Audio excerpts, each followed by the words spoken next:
I wouldn't speak about the global change in Europe or European Commission when it comes to Zelensky for one simple reason, that coming to light means that they weren't aware, not that they were, now they're aware. But I believe that the European Commission was aware.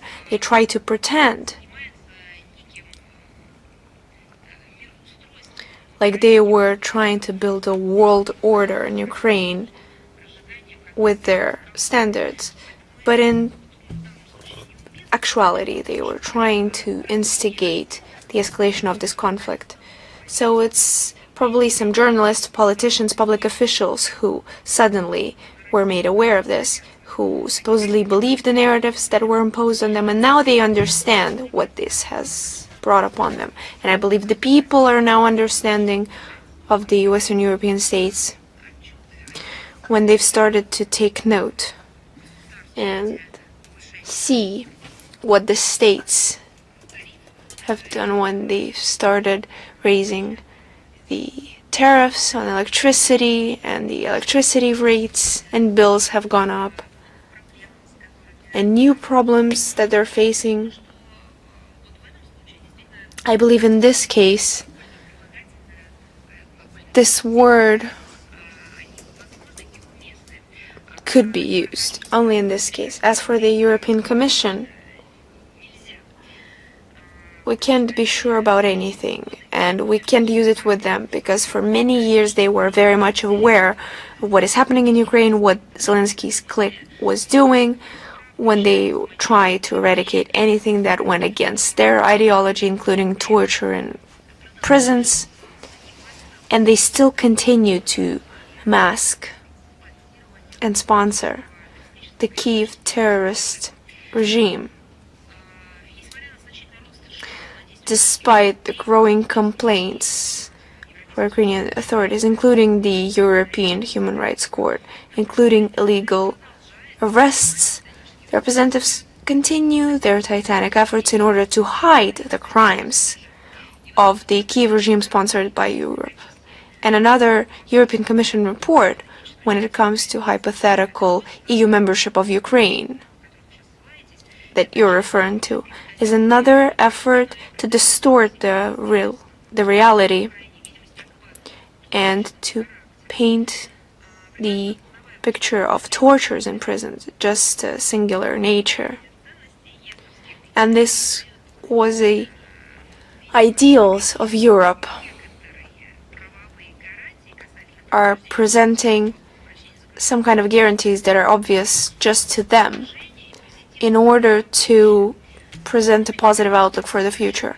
Other than that, Commission is being very careful when picking words to describe the human rights situation in Ukraine, including the current lawlessness. They use different phrases in order to take objective look at the situation. You just need a couple examples, and we always show them, but I can share them with you even right now. The European Commission, according to them, in Ukraine, there are rare violations, such as threats, when it comes to religious matters. So, how could they possibly have said that? Do they refuse to see legal persecution of the servants of the Ukrainian church, or seizures of churches, or the discriminatory systems? Any kind of actions. The images are made public, how the church servicemen are behind bars, or they're in courts during the hearings trying to justify something they should never have to answer for. There are images of shellings of churches, how people are not being allowed to enter the church, how they're carrying out holy relics, or they're replacing holy sites, they're replacing the symbols that was present there for decades, for centuries. It's like they refuse to see it. And the real mocking of the human rights are the recommendations of the Kiev regime to implement steps on creating mechanisms of legal denial, according to international standards, of providing the freedom of conscience and religious beliefs. How could this even be? When you let fox into the Henley, it's like trying to read a tractate on the rights of chickens. Do you understand how ridiculous it is? It's kind of a similar story. Not just that, asking whether the fox has learned the lesson, and without making sure, just opening the gates. But the more the merrier. Rights of ethnical, linguistic, or religious minorities, as it states, were apparently respected. About linguistic minorities, overall the rights were respected. Overall, Zelensky speaks Russian at home, so you could say that the president supports the multi-linguistic situation that is guaranteed by the laws of the country. I believe that is their logic.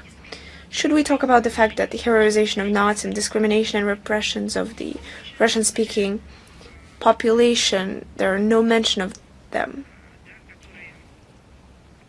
And nor do they notice what is being done by these hunters. Just one case would be enough to be brought to the attention of the Human Rights Court. There are images of screams, asks for help. People are being shackled. People are being tied. Just begging for help. They're carrying them by hair, by their hands, by their feet, without any justification whatsoever.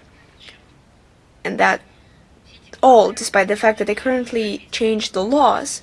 All these manipulations of the European law-abiders are another proof of the degradation of the human rights agenda of the European Union.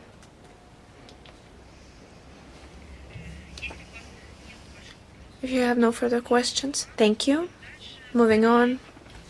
Is Bolt News with us? Yes, good afternoon, Madam Zakharova. Thank you so much for a chance to ask the question. The Baltic states Russian media are systematically blocked and citizens are deprived of the opportunity to study alternative information. Can we say that it is Latvia, Lithuania, and Estonia that are flagships among Western countries? How should Russia fight this issue? Latvia, Lithuania, and Estonia are among the enemy states of Russia who try to follow the course to aggravate the offense against our country. They try to cleanse their space of any Russian information resources. They not only censor our media, but also independent media, tighten repression against free-thinking journalists. Even sympathy for Russia is now a criminal offense. Anti-Russian propaganda is flourishing, and part of which is the so-called cancellation of the Russian language and culture. You see the terms that they're using. And yes, this is a flagrant process of trying to turn these countries into police regimes of the neo-Nazi kind. The proof of that is the total Russophobia. Thank you so much. Thank you. Is Al-Maidin with us?